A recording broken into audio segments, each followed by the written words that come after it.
Scroll through the American social media long enough and you will see it on your own. Anger, mocking, blame, and also the racism. Indians took our jobs, too many H1Bs. And why are they everywhere? Well, these are all the comments that you see on the social media. But here's one uncomfortable question that nobody asks out loud. Why does it feel like Indians are suddenly disliked in America? So imagine this: Silicon Valley offices, hospital corridors at the midnight, university campuses filled with international students, and whatnot.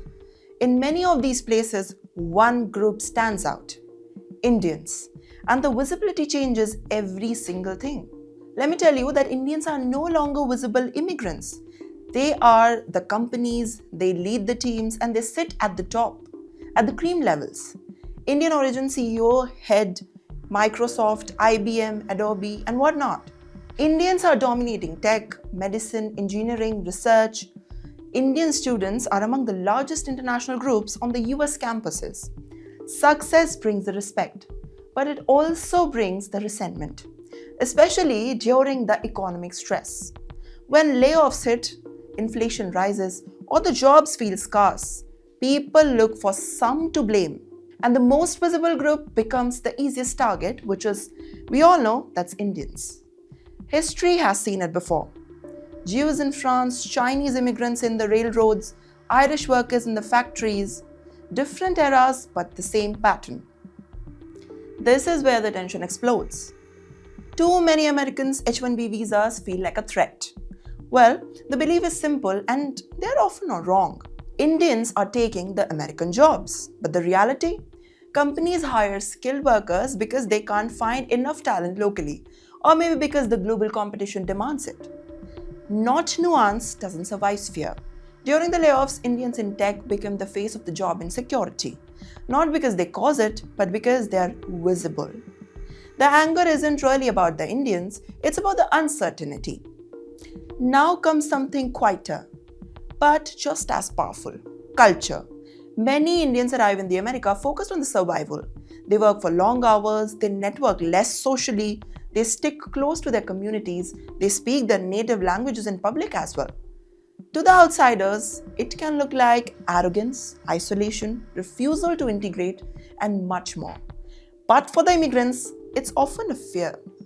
Fear of losing stability, fear of falling behind, fear of falling after the sacrificing.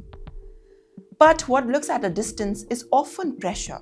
Then there's internet.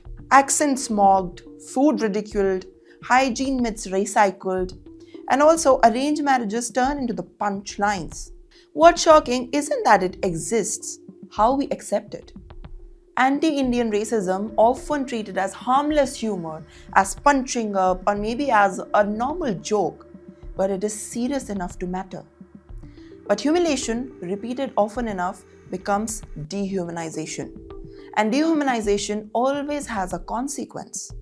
Indians are no longer just immigrants, they are the symbols. Symbols to the political side. Indians represented skilled immigrants, and well, they do it right. To the others, they represent a system that feels rigid and unfair.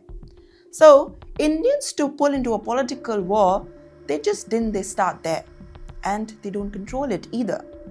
Every visa debate, every job loss headline, every election cycle, it's all around about the Indians. That's where the pressure builds. And here is the hardest part to admit. Sometimes Indians themselves add fuel to the fire. Caste discrimination, office favorism, online infighting, public arguments aired loudly. When the internal problems spill into the public view, stereotypes get a reinforcement and the critics feel validated. So, are Indians hated in America? No. Most Americans don't hate Indians. But the fear is louder than facts. Misinformation spreads faster than the truth. And online outrage magnifies everything. Indians in the America are so successful, and success always attracts the scrutiny.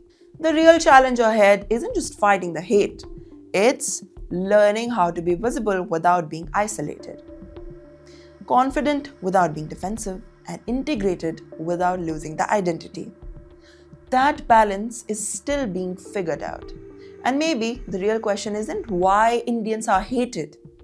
It's something else. How does success change the way world looks at you? So what do you think? What does feel like an Indians are increasingly disliked in the United States? This video explores the real reason behind the rising anti-Indian sentiment in the America. From H-1B visa anger to job insecurity to cultural misunderstandings, online racism and the political narratives. India are among one of the most successful immigrant groups in the US, but visibility often backlashes. This explainer brings down the fact, history, and human impact. How did you like it? Make sure to comment down below.